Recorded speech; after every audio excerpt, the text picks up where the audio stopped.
السلام عليكم البنات، اش خباركم؟ كلشي مزيان؟ صحه لاباس؟ نتمنى انكم تكونوا بخير وعلى خير. عارفه راسي غبرت عليكم، كنت عيانه شويه ما شكيت عليكم. اليوم ان شاء الله رجعت وجبت لكم دي سوشون غزالين وسهلين ان شاء الله، ممكن تحضروهم في البيت ديالكم بمكونات سهله ومتواجده في البيت. اليوم ان شاء الله بالنسبه للمقادير اللي غادي نخدم بها هاد لي سوشون، غادي ندير العجين تاع 10 دقائق، هي اللي سهله وممكن انكم يعني تقادوها وما تاخذش لكم الوقت بزاف. بالنسبه للمقادير اللي عندي انا هنايا، عندي 2 كيسان ديال العنبه ديال الماء دافي، عندي خميره ديال الخبز، عندي معلقه صغيره عامره، وعندي الملحه على حسب الذوق، كندير الملحه ديالي عادي. هنايا غادي نخليو هذيك الخميره وهذا تذوب، والماء والملحه حتى يذوبوا بهذه الطريقه هذه. وغادي نزيد عليهم 2 كيسان ديال الفورس، انا عندي الدقيق الابيض، 2 كيسان ديال العنبه. بالنسبه انا هنا درت العجين ديال 10 دقائق، غادي نزينها اولا غادي نسمها بالزعتر، ولا غادي ندير هنا غادي نخلطوا العناصر ديالنا مزيان.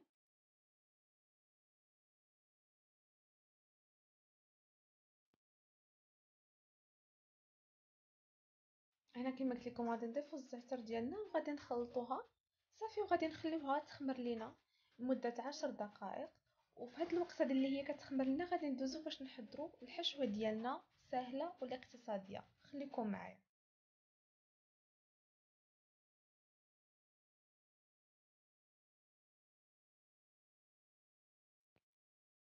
بالنسبه للمقادير ديال الحشوه الاقتصاديه كما قلت لكم واللي سهله ومتواجده في كل بيت، هنايا عندي خيزو وعندي الكورجيت وعندي لادان، عندي هكا محكوكين.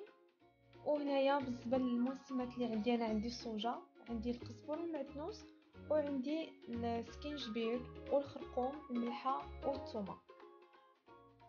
هنايا غادي نبداو ان شاء الله على بركه الله. اول حاجه كنهزو كنديروا معلقه كبيره ديال الزبده. انا ممكن انكم ديروا الزيت اللي عجبكم، انا كيعجبني نخدم بالزبده.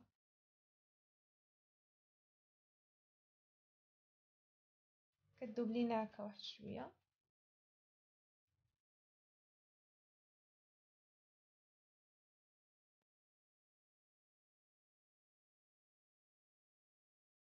كنهزو لدان هي اللي كنسبقو. انا هنايا عندي لدان مقطعه طريفات متوسطين، ما كبار ما صغار. غادي نديرها وغادي ندير المعلقه. هنا عندي معلقه صغيره عامره ديال السكينجبير وديال الخرقوم، عندي الملحه على حسب الذوق. انا هنا عندي نصف يعني نصف ملعقه صغيره ديال نصف معلقه صغيره ديال الملحه، وعندي قزبر والمعدنوس والثومه.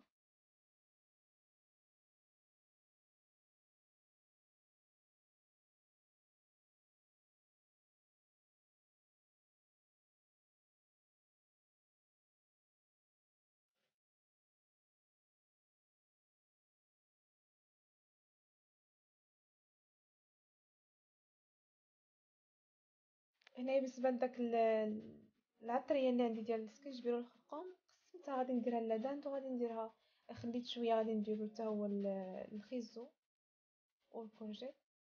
انا وسخت حالتي بالطحين. صافي غادي ندير هذيك صلصه الصوجه، كتجي رائعه، المذاق ديالها رائع مع لدان. غتجربوها وتردوا عليا الخبر، كتجي زوينه بزاف. صافي غادي نبداو نحركو بحال هكا حتى كيتشحن لنا لداند مزيان. هو راه ما كيتعطلش في الطياب، دغيا كيطيب. وغادي نحيدوه وغادي تبقى لنا ديك المرقه ديالو، هي فاش غادي نطيبوا الخيزو ونطيبوا الكورجيت. صافي غادي نستمر على هذه الطريقه هذه.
بالنسبه للعجين ديالنا من بعد ما خمرات،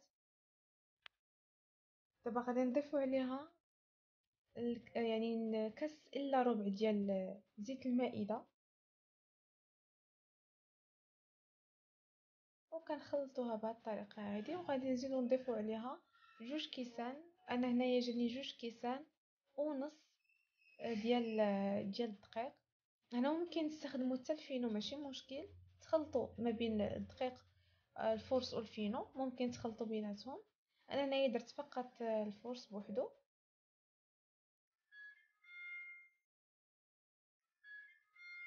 صافي كنستمروا بهذه الطريقه هذه. هنا علاش قلت لكم انا يعني خاص نتوما تشوفوا يعني القوام ديال العجين، ما خاصوش يجي طبعا قاصح، خاصو يجي مرخوف. داكشي علاش قلت لكم انا هنايا جاتني يعني تبعتوا الطريقه ونفس المقادير اللي درت.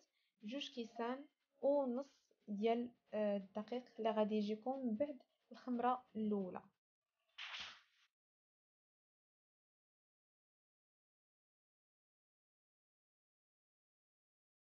صافي غادي نستمروا بهذه الطريقه هذه حتى تجمعنا العجين ديالنا، ونعاودوا نتلاقاو باش نشوفوا كيفاش كنقادو لي سوشون ديالنا.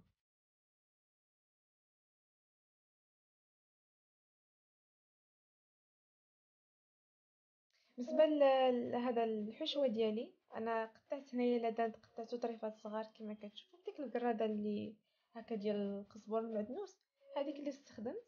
وهنايا عندي العجين كما كتشوفوا، خليتها ترتاح فقط باش اسهل عليا انني نقرصها.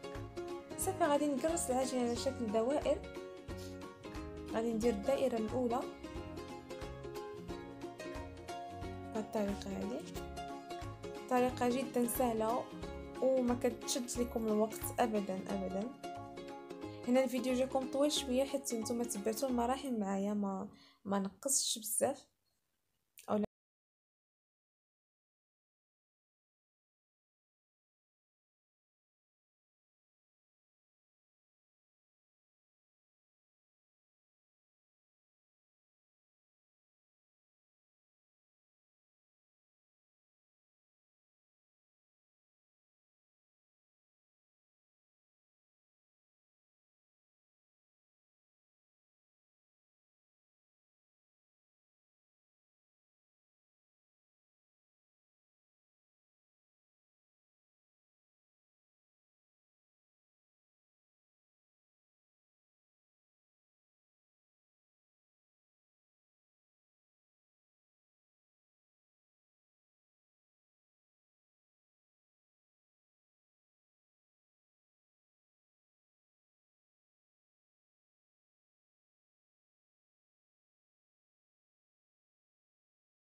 من الداخل غزالين. كنتمنى انكم تجربوهم وسريعين سريعين في التحضير، ما كياخذوش الوقت.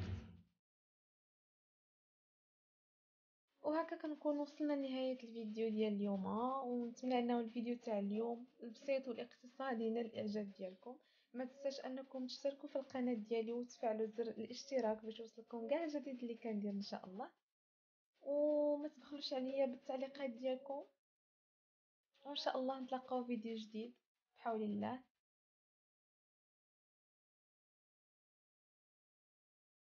شكرا على التتبع ديالكم وبسلام عليكم.